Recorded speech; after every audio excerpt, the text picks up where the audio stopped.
everybody, welcome back to the channel.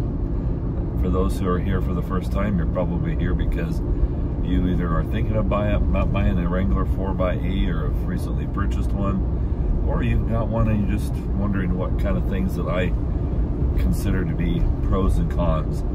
Now my list is, it's not in any kind of order. I'll probably do the pros first and the cons second, but they're not in any kind of order of importance to me.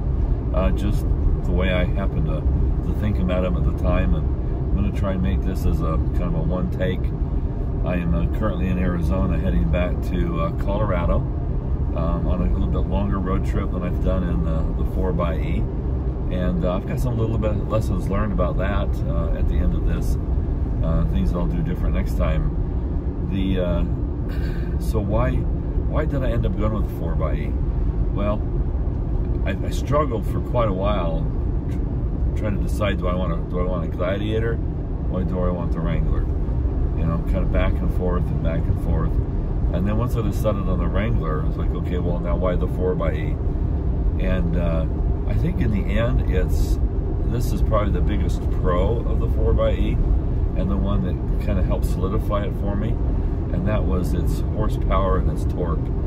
It has 470 horsepower and 470 foot-pounds of torque, and which is equivalent to the 392 at really about half the price.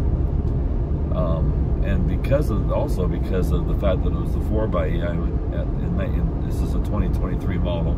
I bought it in October of 2022. The federal income tax rebate was $7,500. That's actually a tax credit. And then Colorado gave another $2,500.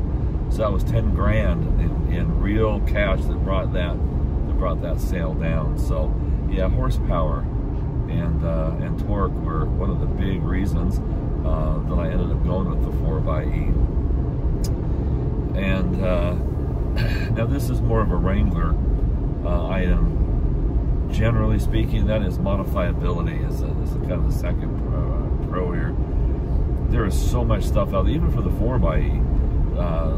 There's already quite a few companies that have the Under Armour set up for the different, the belly configurations for the 4xe, with the battery and the cables down there and everything.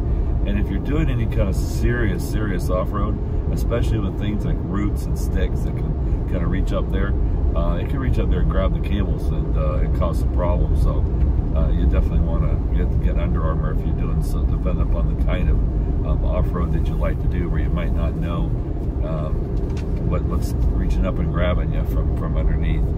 So modifiability and all the different mods that have already been created out there for the Wrangler are pretty phenomenal. You can customize this vehicle to suit exactly what you want. As you can see, I've kind of customized mine pretty well here with the 3.5-inch lift and adjustable shocks, Gobi rack and a 270 awning, some chrome adventure boxes. So I like to do a lot of my off-roading style is more the overlanding type of a flare versus rock crawling. But with my 37-inch tires, she can go wherever I want her to go and do whatever I'm comfortable with, and even then have some that I may not be necessarily that comfortable with doing. She still has that capability of doing it, and she's not a malt princess. She's been on fence and things. She's been on Ophir Pass and Engineer Pass in Colorado, and I've got some other plans for doing some stuff with her. So she's built well, and the Wrangler is very modifiable for that. Now, in the normal day-to-day commute back and forth to work, I have an EV charger at work and have one at home. The range is such that I can't go all the way to work on just electrics, so it does a little bit of electrics and gas. And by the time I have run a tank through, I'm over 550 miles, sometimes 600 miles on a tank, and the tank size is 17.2. I often just put in 14 to 15 when it's time to fill it up. And I do have a video that I made of kind of real-world gas mileage here that I'll link up in the corner, and you guys can kind of go check that out if you're more curious about what I'm getting. Now on this particular trip, I'm running almost all gas. The 2-liter turbo has been doing really well as far as having enough horsepower, and but it comes at a price of tacking pretty high. So my gas mileage on this trip has not been that great. It's probably under 20. But I've also had the first day coming down from Colorado, I had 35-mile-an-hour headwinds. And this high-profile vehicle, that really put a hurt on the gas mileage. So pure gasoline engine driving 750 miles down was not that great. We'll see how it does going back home. Anyway, so yeah, so definitely great gas mileage when you're doing your normal day-to-day stuff. I even had some pretty good gas mileage doing the Rimrocker Trail, about 12.5 miles per gallon off-road with the electrics when going part-time. So when normally I get about 8.5 miles per gallon in my Toyota 4Runner going off-road in 4-low. One thing I do like, which is a pretty good pro, is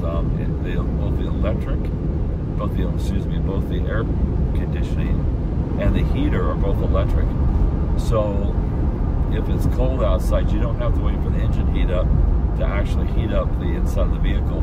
So when you do your remote start, the electrics come on and heat up the vehicle nicely, even though it may not have actually turned the engine on yet. And then the same thing with air conditioning. You could be able to have your air conditioning running even though your engine's not running. So if you're sitting somewhere for a long time and you just have the electrics on, you can still have the air conditioner running without having to start the engine. I think that's pretty good. I love the LED headlights that came with the 4xe. It's an option if you buy a different Wrangler. The LEDs are awesome. They're plenty bright. Get a lot of people thinking that they're on high beam.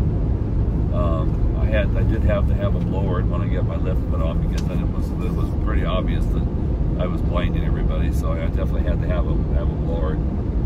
Another pro is the upfritter switches. Now the upfritter switches are your aux switches.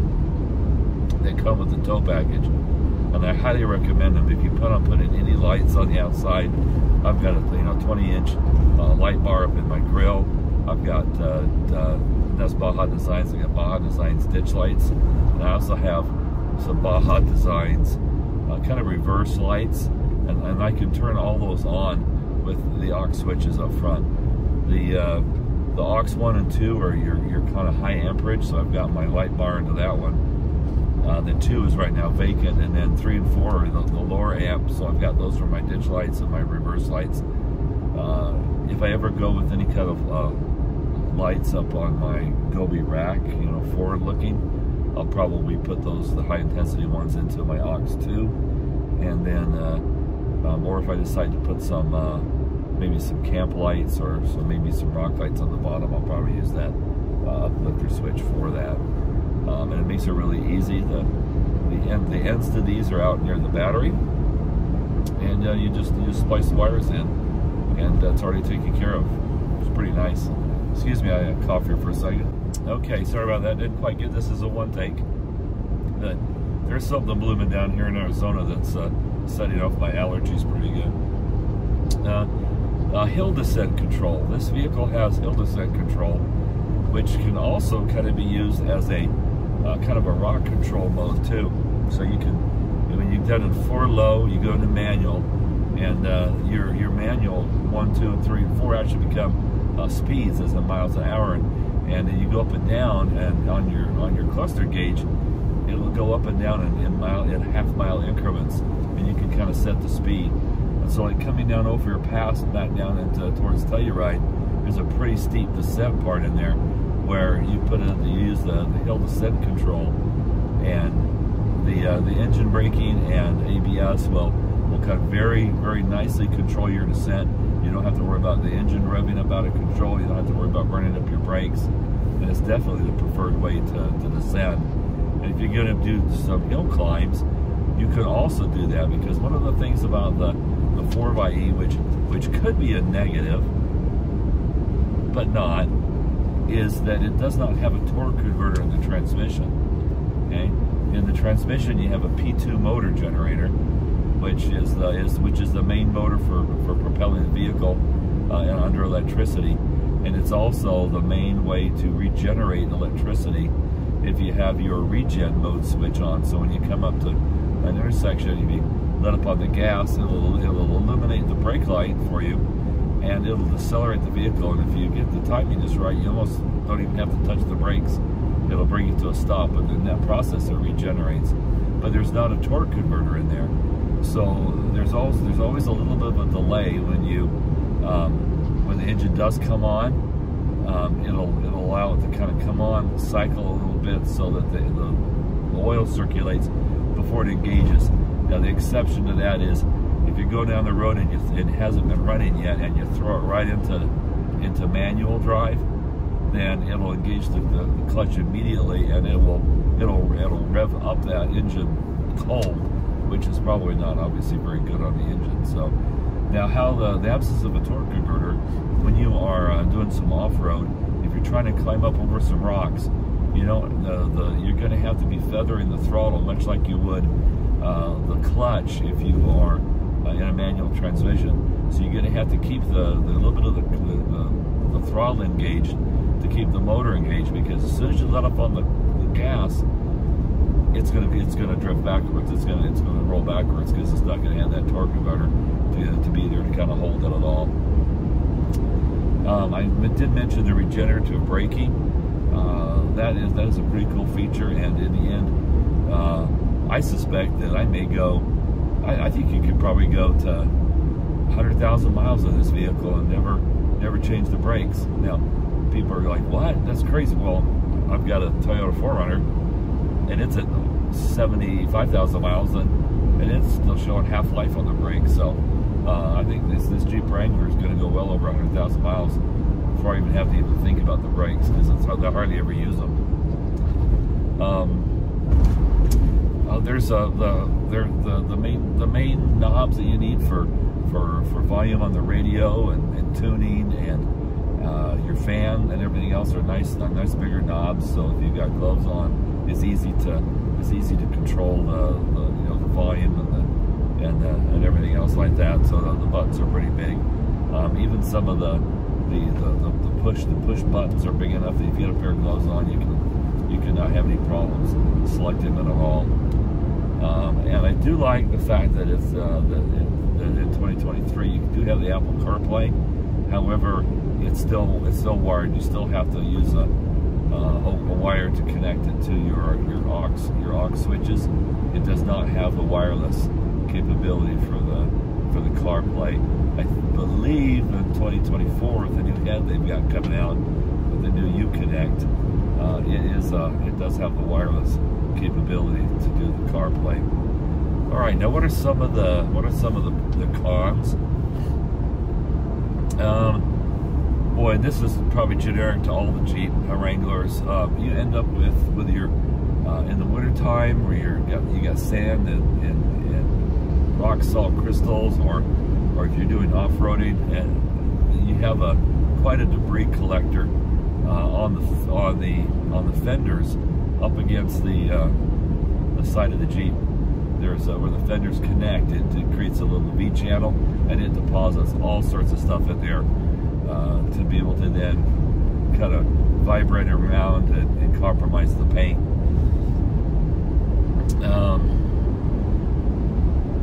My battery, this is 4xe specific. My battery, when I first got the vehicle fully charged, I said I had 26-mile range.